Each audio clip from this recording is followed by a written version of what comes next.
need you to pray for me.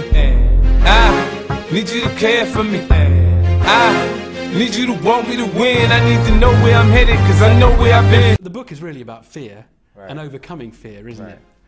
And I just keep thinking fear can be quite good. You know, I don't want to stop myself doing silly things. You can have a slight paranoia that helps you be aware of situations, and even in the 48 Laws of Power that Robert wrote, there's some things in there that you might feel like are evil, but you need to be aware of them because someone else's intentions might be very well what that law of power is.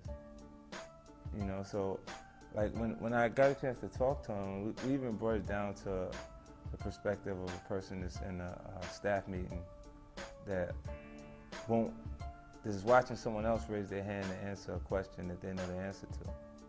And that means that person deserves to be ahead of you in life, because your fear of being wrong at that point is not allowing you to create your value in the workspace. The book is really based and recounts your experiences of hustling and selling drugs in Southside Queens. And you can draw lessons for business in the staff room from that really completely different world. The boss in the neighborhood doesn't see killing someone as it doesn't rule killing someone out as an option to expand business. When in corporate America, I've interacted with people that absolutely have intentions of killing the competition in a different way. It's just not literally killing, it's yeah. Have you overcome fear? I mean, you were shot 9 times in the year 2000. In terms of dealing with fear, I suppose you're not scared of anything after that. Well, when you're in life-threatening situations, it makes you a little more conscious of death. You know, and the more that you are aware of your fate, the higher the probability you have a chance to live.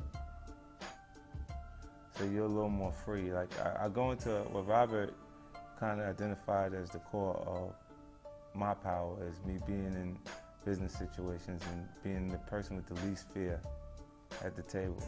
And that's because I weigh these things up against my biggest losses in my life. So like the loss of my mom is the biggest thing that I've experienced. So walking into a room, even at the worst possible scenario, it won't damage me to the point or hurt as much as that hurt it.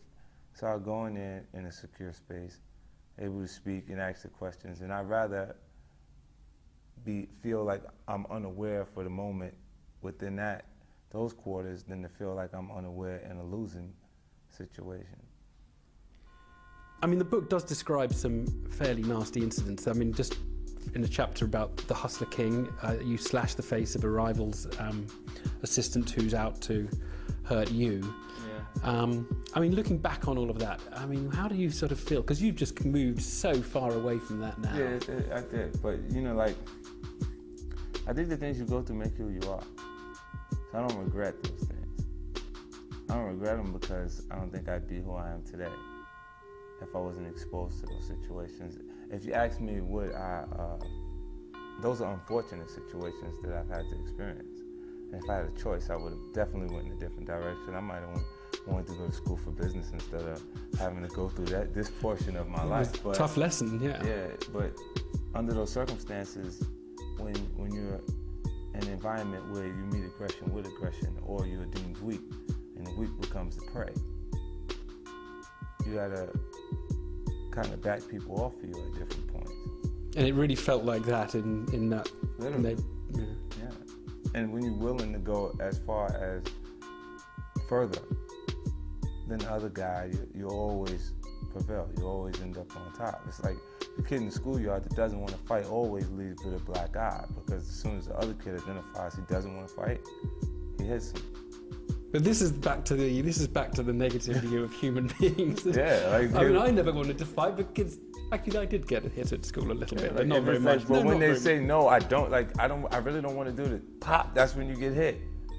You just gave the other guy enough confidence to hit you at that point. Especially when there's a bunch of kids behind him jumping up and down saying, "Whoop him."